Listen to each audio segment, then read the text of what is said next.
Hello students, how are you? I think you will be fine. Today, I am going to teach you the important competitive topic named Subject Word Agreement. Students, ये एक ऐसा topic है जो आपको 12वीं में भी जरूरत पड़ेगा, कंपटीशन की भी जाने से कहा जाता है। आइए स्टूडेंट्स जानते हैं ये सब्जेक्ट वर्ड एग्रीमेंट होता क्या है। देखिए स्टूडेंट्स, इसका नाम ही बता रहा है, सब्जेक्ट कहे तो कर्ता, वर्ब कहे तो क्रिया और एग्रीमेंट मीन्स क्या होता है, समझौता। एग्रीमेंट कहे तो समझौता, सब्जेक्ट मीन्स कर्ता जो काम करता है वाक्य में ना, मैं जाता हूं, मैं हो गया सब्जेक्ट, तुम खाते हो, तुम हो गया सब्जेक्ट।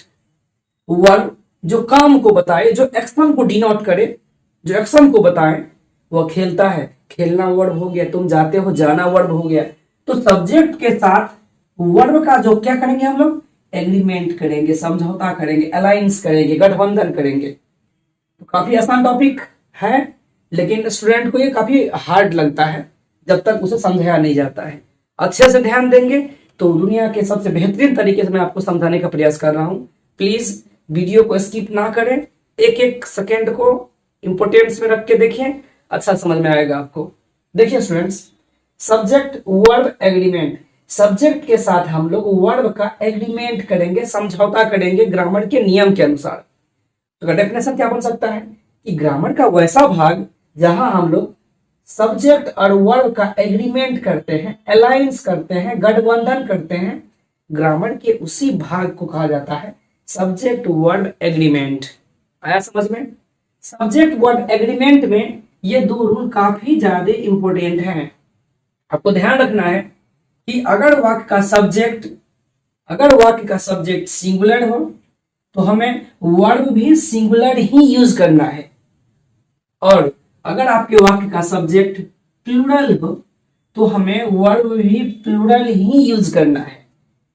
दैट मीन्स इसका शॉर्टकट निकला, सब्जेक्ट सिंगुलर तो वर्ब भी सिंगुलर, सब्जेक्ट प्लूरल तो वर्ब भी प्लूरल। दिमाग में रखेंगे, इसी रूल पे पूरा सब्जेक्ट वर्ब एग्रीमेंट वर्क करता है। कुछ एक्सेप्शन रूल भी है जहां पे आपको लगेगा सिंगुलर है, प्लूरल वर्ब लग रहा है। ऐसे जैसे जैसे क्लास आगे बढ़ेगी आपको समझ में आता जाएगा। इसका और भी ज्यादा वीडियो बनाएंगे हम, फिलहाल ध्यान दीजिए। तो याद रखिए, अगर हम लोग सब्जेक्ट के पर्सन और सब्जेक्ट के नंबर, अगर सब्जेक्ट का पर्सन और नंबर आपको बेहतरीन ढंग से समझ में आ जाए तो फिर आपको समझने में कोई दिक्कत नहीं होने वाला है। याद रखिए स्टूडेंट्स, सब्जेक्ट का पर्सन और सब्जेक्ट का नंबर, पहले यह जानना ज्यादा जरूरी है। डिस्क्रिप्शन में लिंक डाला गया है नीचे में, आप पहले उस वीडियो को अच्छा से देख लोगे, फिर आपको समझ में कोई दिक्कत नहीं होगा। याद रहे, सब्जेक्ट का पर्सन और सब्जेक्ट का नंबर, उसमें मैंने बताया हूं सब्जेक्ट का जो है पर्सन जो है 3 प्रकार का होता है, first, second, third. I be first person, you second person और बाकी सारा दुनिया थर्ड पर्सन। जो एक को बताएगा वो सिंगुलर होगा, जो एक से ज्यादा को बताएगा वो प्लूरल होगा। तो आगे देखिए स्टूडेंट्स, सबसे बड़ी बात ये उठती है अब कि सिर्फ इन्हीं वर्ब्स के साथ सब्जेक्ट वर्ब और एग्रीमेंट का प्रॉब्लम पूछा जाता है। याद रखिए, वर्ब के मेनली 2 प्रकार, principal verb, auxiliary verb. Principal verb के 2 प्रकार, ट्रांजेटिव वर्ब, इनट्रांजेटिव वर्ब। उसी प्रकार से वर्ब का दूसरा प्रकार है एक्सुलरी वर्ब। एक्सुलरी वर्ब का 3 प्रकार, primary auxiliary verb, model auxiliary verb और सेमी मोडल। तो याद रखिए स्टूडेंट्स, हमने यहां पर बात किया है प्राइमरी एक्सुलरी वर्ब के साथ कि हम सब्जेक्ट वर्ब एग्रीमेंट में हमें कहां से प्रॉब्लम दिया जाएगा, सिर्फ प्राइमरी एक्सुलरी वर्ब के साथ।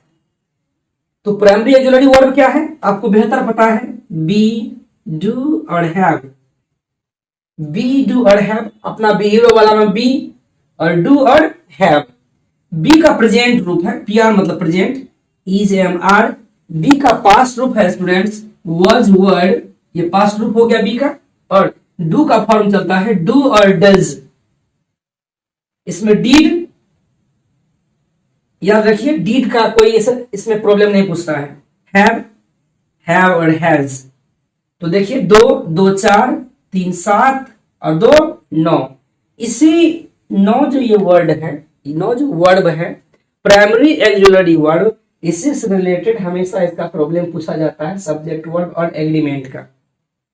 अगर आप इस प्रॉब्लम को अच्छे ढंग से सोल्व कर पाओगे तो कोई आपको दिक्कत होने वाला नहीं है। याद रखिए, बी का प्रेजेंट रूप हो गया इज, एम, आर, पास्ट रूप हो गया was, were, be complete, do does बेहतर जानते हो आप, और हैव का फॉर्म चलता है हैव और हैज। तो is, am, are 3, was, were 5, do does 7 और हैज हैव 2, 9 ही वर्ब ऐसे हैं जिसके साथ आपको सब्जेक्ट वर्ब एग्रीमेंट का प्रॉब्लम पूछा जाएगा। डिस्कशन आगे भी जारी रहेगी। अब हम लोग देखते हैं किन किन वर्बों के साथ हमें सब्जेक्ट वर्ब एग्रीमेंट का प्रॉब्लम कभी नहीं पूछेगा। तो देखिए स्टूडेंट्स, उसका नाम है model auxiliary verb. Model auxiliary verb के साथ कभी भी सब्जेक्ट वर्ब एग्रीमेंट का प्रॉब्लम नहीं पूछा जाता है। ये सब कभी भी सब्जेक्ट के अनुसार नहीं लगाया जाता है। याद रखिए स्टूडेंट। तो पहले हम लोग जान लेते हैं ये मॉडल एक्सुलरी वर्ब क्या सब है। तो देखिए यहां पर shall, will, should, would, may, might, can, could, dare, need और to, must, used to। ये जो स्टूडेंट्स 13 दिख रहा है आपको, ये 13 जो है ये है मॉडल एक्सुलरी वर्ब। इसके साथ गलती से भी कभी सब्जेक्ट वर्ब एग्रीमेंट का प्रॉब्लम नहीं पूछा जाएगा। तो 9 देखिए इधर, 9 हो गया आपको प्राइमरी मॉडल वर्ब और 13 हो गया आपको मॉडल एक्सुलरी वर्ब। तो बचा क्या आपके पास? 2 बच गया, एक बच गया डीड और एक बच गया आपको हैड। तो याद रहे, डीड सिंपल पास्ट का हेल्पिंग वर्ब और हैड पास्ट परफेक्ट का हेल्पिंग वर्ब। जिस टेंस में भी स्टूडेंट एक ही हेल्पिंग वर्ब है, कभी भी उस टेंस का प्रॉब्लम सब्जेक्ट वर्ब एग्रीमेंट में पूछना अलाउ नहीं होता है। इसमें जो हम लोग पढ़ रहे थे अभी is, am, are, was, were, इसी में डू का ही फॉर्म है did, do does did, do did done, does doing, to do याद होगा आपको। और हैव का ही पास्ट फॉर्म है हैड।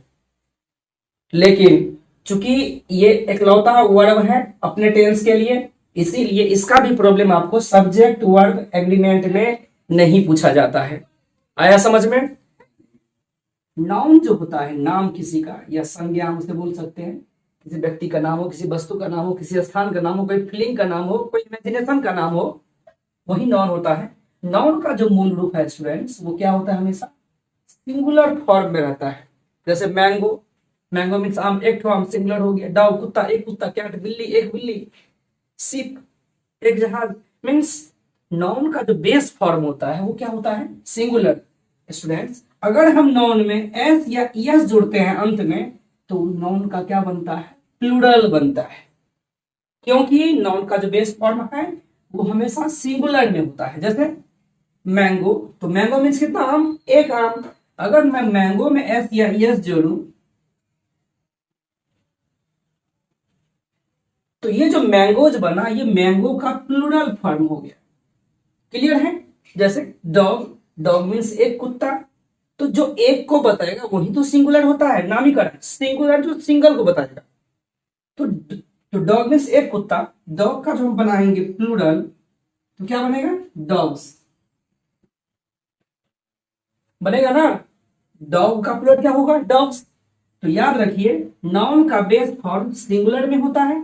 नाउन में जब हम एस या एस इंक्लूड करते हैं तो वो बन जाता है उसका प्लूरल। लेकिन वर्ब में सेम इसका अपोजिट होता है। वर्ब में क्या होता है? देखिए वर्ब में क्रिया जो एक्शन को बताए, पढ़ना, लिखना, हंसना, खेलना, गाना, जुमोना, ठगना। वर्ब का जो मूल रूप है वो क्या होता है? हमेशा प्लूरल नंबर में रहता है। वर्ब का मूल रूप कैसा आएगा? हमेशा प्लूरल नंबर में रहता है। और अगर हम वर्ब में एस या एस जोड़ेंगे तो उसका क्या बन जाएगा? वो सिंगुलर बन जाएगा। नाउन का सीधा अपोजिट। दुनिया की कोई शक्ति आपको समझने से नहीं रोक पाएगी। अच्छा से देखो, नाउन जो है उसका बेस फॉर्म सिंगुलर होता है। नाउन में एस या एस जोड़ेंगे तो वो प्लूरल बन जाएगा। लेकिन वर्ब में सेम उल्टा, वर्ब का जो मेन रूप है वो क्या होता है? हमेशा प्लूरल होता है। और उसके साथ अगर एस या एस जुड़ेगा तो वह वर्ब का क्या हो जाएगा, सिंगुलर रूप बन जाएगा। देखिए जैसे डू मीन्स करना, तो डू जो है, ये डू V1 जिसे हम लोग बोलते हैं, ये वर्ब का प्लूरल रूप है। इसका हम लोग क्या बनाएंगे, एस या एस जोड़ के सिंगुलर रूप। क्या जोड़ के बनेगा, एस या एस। तो डू है, तो डू का क्या होगा, सिंगुलर। डज, आपको रूल पढ़ाया मैंने पिछले वीडियो में, अभी देखिए आपके ऊपर में वीडियो आया होगा कार्ड्स में। हाँ जी जी, इसी लिंक को क्लिक करके आप जान सकते हैं क्या V1 कहाँ, डज कहाँ, डू क्या होता नहीं होता है। रीड, तो रीड का क्या होता है, रीड्स, और गो का क्या हो जाएगा, V5 गोज। तो याद रखिए, डू जो कि प्लूरल नंबर था V1, तो डू में हमने क्या जोड़ा, एस या एस, तो डू बन गया singular number. Does, read singular plural, और रीड्स सिंगुलर हो गया। गो प्लूरल, और गोज सिंगुलर हो गया। तो अच्छा समझ में आया ना। तो अगला वीडियो देखना ना भूले, सब्जेक्ट वर्ड एग्रीमेंट का दूसरा वीडियो मैं जल्द ही लाने वाला हूं। God bless you.